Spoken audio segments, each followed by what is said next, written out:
Alright guys, so today we are talking about drive shafts, you know, the things that always break. So we're gonna start from the bottom. Now we're here. So we got our plastics first. Stock drive shafts.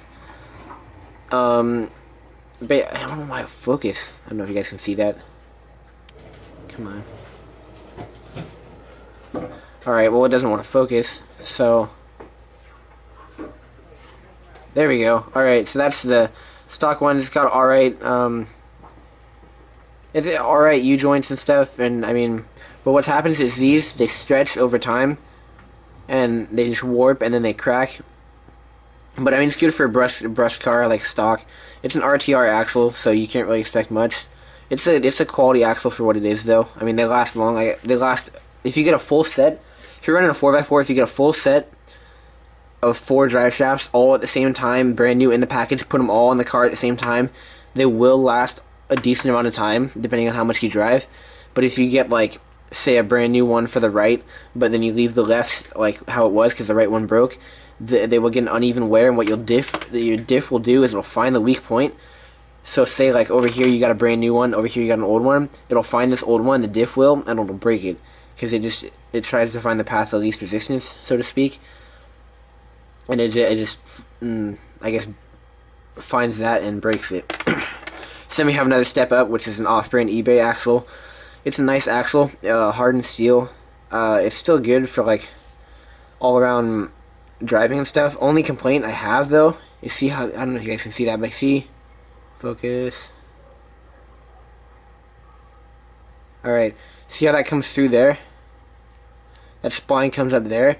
If you bottom out your suspension too far, and that comes in there, and that rubs on there, and then you end up breaking this, and that's like, I don't know if it'll happen, but these are also available in 4x4, because the difference between a 4x4 and a two-wheel drive axle is in the rear. The 2x4, or the two-wheel drive and the 4x4 have the same axle in the rear, this axle here, but in the front, the 4x4, in the front of the 4x4, there's kind of an extension of the plastic that drops into a bearing, and then because there's a bigger bearing for the turn knuckle, excuse me, there's a bigger bearing for the turn knuckle that drops into.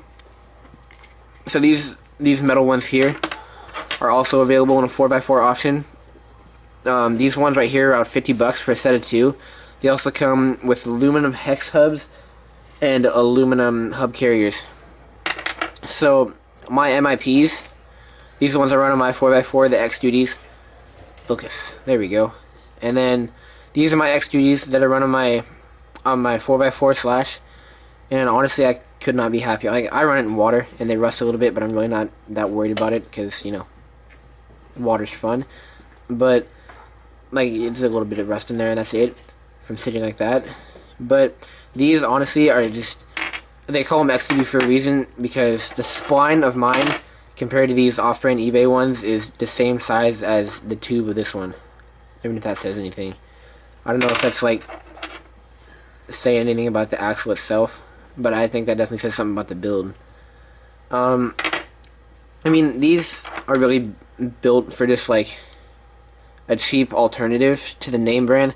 I brought the name brand because I trust like warranties. I trust big name companies because they will back their product, and they're only $10 more. This did come with the hub carriers and the aluminum hexes. This has aluminum hexes, but you know, I mean, yeah. And then that's the only reason these, like, this is the only one of these have, but that's the only thing I really complain about, is that spline hitting the U-joint. I just think they should have, like, not gone all the way through with it. Like, Traxxas doesn't go through with theirs. But, I mean, I hope this, like, video helped you guys choose, like, what you want to run for your car. This right here, I would recommend this axle for people who aren't bashing very hard. Like, if you're going out there and you're hitting skate parks and stuff, get an X-Duty, because they will break. If you're hitting skate ramps, cement skate ramps and stuff, and you just jam one of these things in, it's too much suspension, it just, things don't go well. But I mean, this is good for like brush motors and stuff. Little XL5s, like if Daddy bought you a Slash, then run these. But and then these are for like, you know, hardcore bashing, and they're like essentially bulletproof is what I think about them. I think they're great axles. I hope this video helped you guys in your axle selection choices. If you have any comments or questions about the axles or the channel, leave it in the comments. Please subscribe and like this video. Thanks, guys.